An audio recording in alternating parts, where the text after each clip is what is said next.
What I'm going to share is a little bit more, looking into the future of retail, right? Not quite, it's not a hypothetical scenario, but it's really showing you, it's almost a visual palette of showing how things are today, or, how things were yesterday, and, how things are today, right? Which will serve as a template for where we could take this in India.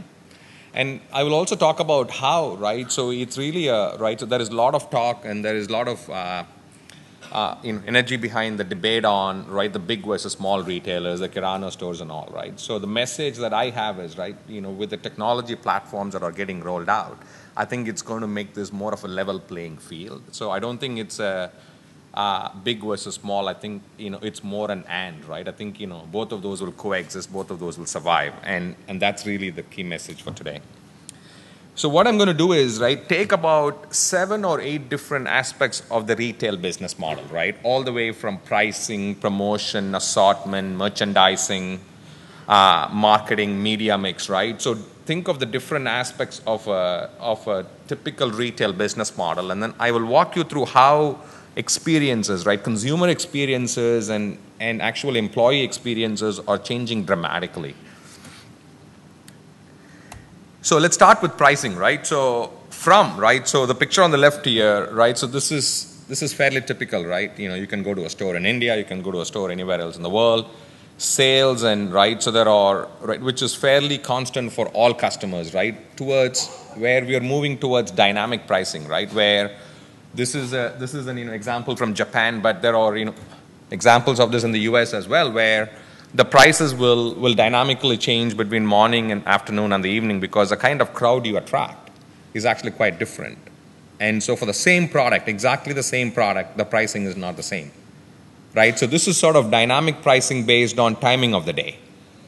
You could even imagine dynamic pricing that is specific to an individual, right? Based on your demographic, based on your loyalty to a retailer, right? Based on your future value to that retailer, right? They will adjust the pricing to an individual, right? So this is a real example of where if you have a retailer's app on your mobile phone, you walk in, you buy a product, you will see a price that is specific to you. And to another customer who walks in at the same time looking at the same product, they might get a different price. And all sort of factors go into it, right? There is no bias, there are no legal issues here, right? So this is purely, the company, the retailer, right, saying the value of this customer to me over the next 10 years is X, and therefore I'm going to price this product at this point, right? And by the way, there is a whole lot of data and analytical infrastructure that is actually behind all this, right? That is sort of powering this intelligence. But this is something that is happening today, right? All these are real examples, right? None of these are hypothetical or made up. All these are real examples being executed today. Let's think about promotions, right? This is a common scenario, right? So Sunday newspapers, right? It's always this thick, and you get all these promotions on the mail. Where you are moving towards a model where you will, based on where you are, right? So, Rajan talked about Web 2.0, solo more, right? Social, local, mobile, right? Depending on where you are, the company will know if you have their app on your phone, they will send you a promotion based on your geographical, proximity. They will say, hey, we know that you have in the past, right before fall, right, which is sort of rainy season, you have typically bought this and you are close to a store. Here is a promotion for you if you were to buy it within the next 2 hours, and you will be within 10 minutes of the store.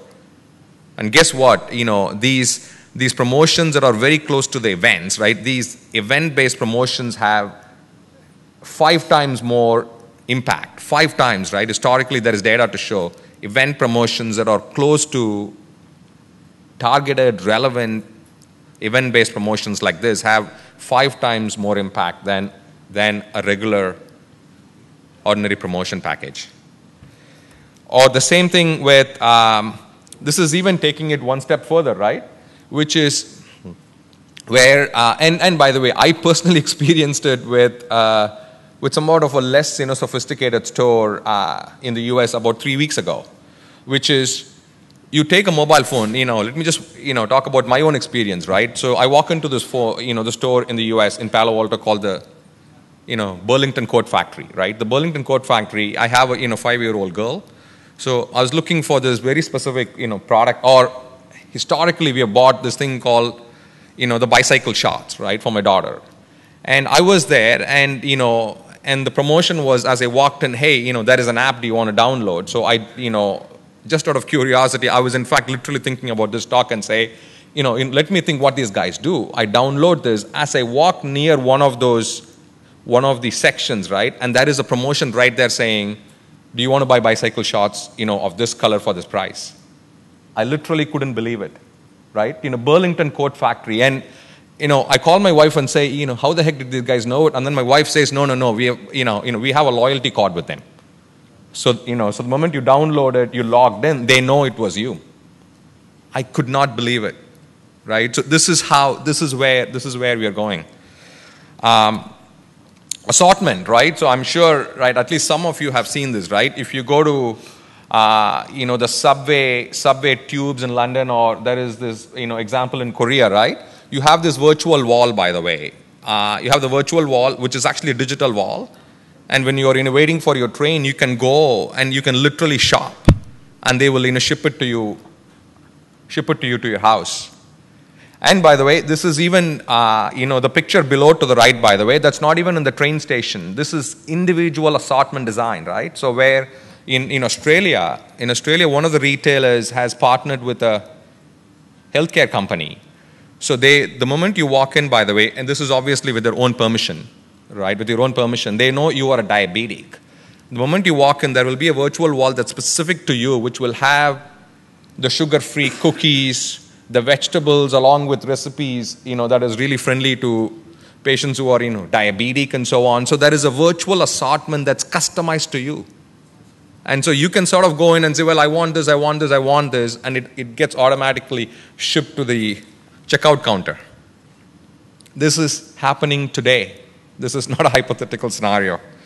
And this is where retail is going. This is a different example of an assortment where you don't have these bland jeans to the left, right? You can go and customize. In Target, by the way, you can go customize it across 10 different variables. You can have jeans with 10 different variables that you pick, and it gets, shipped to you. Or product choices, right? Nike. Rajan talked about Nike, as being a leader in the space, right? Which is, how many of you, have seen this, right? You walk to a shoe store, you're looking for something, they don't have the design you want, they don't have the size you want. You can go to Nike, not only pick the shoe you want, you can pick the color you want for the sole versus a top. You can say, I want the iPad connected to it so that you can listen to phone. There are all sort of, health-related monitors you can attach to it, a customized shoe for you, and they'll just ship it to you at home. And this is happening today. In-store experience, right? You don't have to go and take a cloth and say, hey, do I look like this right person in the photograph who's the model, right? You can stay at home in your living room. You can take a shirt and they will sort of superimpose it, right? They will take an image of you, they will sort of superimpose it on you. You can see for real. In-store experience completely reimagined. Payments, right? So this is happening, right? NFC-based payments, 4G, right? Like it's going to get rolled out. I'm sure Airtel will play a role in it, right? You will have a mobile phone with your 4G phones, which is NFC-based. All you do is you go and show the phone to the checkout counter, the automated counter, right? And you pay and you walk out. You don't stand in long lines.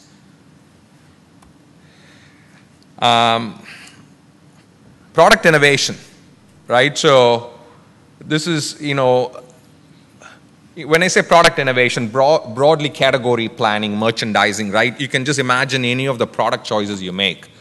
There are places, there are retailers and CPG companies which are letting customers pretty much design, right? And there is a competition for the design. The competition that wins becomes a product, right? There are lots of retailers who say, about 20 to 25% of the assortment will be decided based on this, not by the merchant. So it's not the merchant with the best knowledge about Tambaram, right, close to Chennai, will decide on what goes into the store in Tambaram, right? This is 25% of that will be decided by people who live in Tambaram.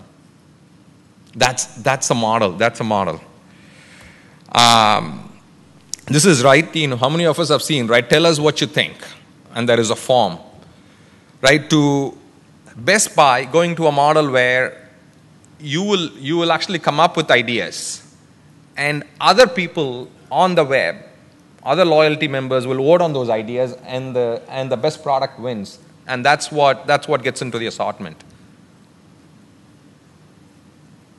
This is really by the way, right? The biggest threat to Best Buy is really Amazon, right? This is their way of responding to it.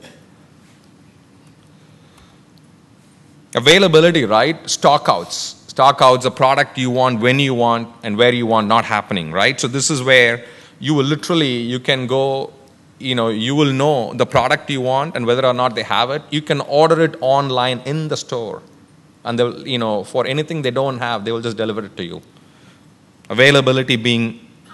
Product availability being reimagined. Or this is, right, by the way, Samsung and LG, these are really real fridges. They are not being sold in India yet. But literally, you can actually program it where the refrigerator will know for most of the stuff, right? Yogurt and milk and cheese, right? Egg, right? Oh, you are out of it. You normally buy it from Peapod. I'm going to order it. And you normally, on Wednesdays, you come back around 5:30, so I'll make sure the order doesn't, come in before, 5:30. So it's automatically there. You don't even have to think, oh, I don't have milk for tomorrow. Your fridge knows it. It knows the retailers you shop. It knows the time you are in. It will get it done. Imagine product level availability at home. You're not even thinking about it, right? For the staples. Target marketing, right? So this is not about, hey, this is a general pitch for everyone, right? This is personalized offers specifically to an individual delivered to your mobile phone, right? One-on-one offers. Or media mix, right? This is, we still have, the online advertising market in India is so small when compared to the rest of the world, right? Rajan knows it best. And here, right, so the promotions are, this is like, instead of the standard, right, newspaper ad, right, the magazine ad, socially being influenced through your friends in Facebook or Twitter, right? So very, very, very, very personalized, very, very relevant. And lastly, right, this is fascinating. This, I went through an experience of this, right, which is, it's not your store signage, right, which is saying, hey, if you're looking for cereals or if you're looking for health products, go here. Aisle number 8B. No, they will say, well, if you want this, it's almost like a Google Maps, right? Which was, there is a map of the store. They will say, if this is what you want, they will literally walk you to that aisle, to the product in the store. So you will have to say, well, I'm looking for this kind of cheese.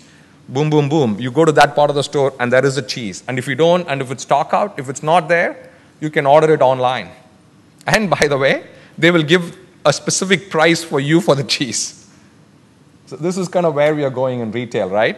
So that's, I just wanted to paint a picture, right? A vision of where is retail today. This is not, in 2015, this is where it could be. You can just imagine how all of this is going to come together, right? In 2015, this is across a full retail. This is across a business model, right? This is not just pricing, not just promotion. This is every aspect of the retail business model being reimagined, redefined, being challenged, right? The good news is, right, this is not only for the bigger. This is not only for the guys with scale. The solutions to get it done, by the way, everyone can access it. And a lot of it, by the way, the solutions, they're not quite mature yet, the ones on the cloud, but a lot of it, you can go to small providers today who have a lot of the technology stack, the layers in the stack on the cloud.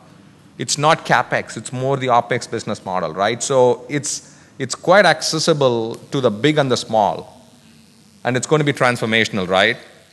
So my message is, guys, look, the trains left the station, right? So this is happening. This is going to come to India. This is going to be accessible to both big and small. So now is the time. Now is the time to sort of embrace it, include it as part of your business, as part of your business model, and start winning.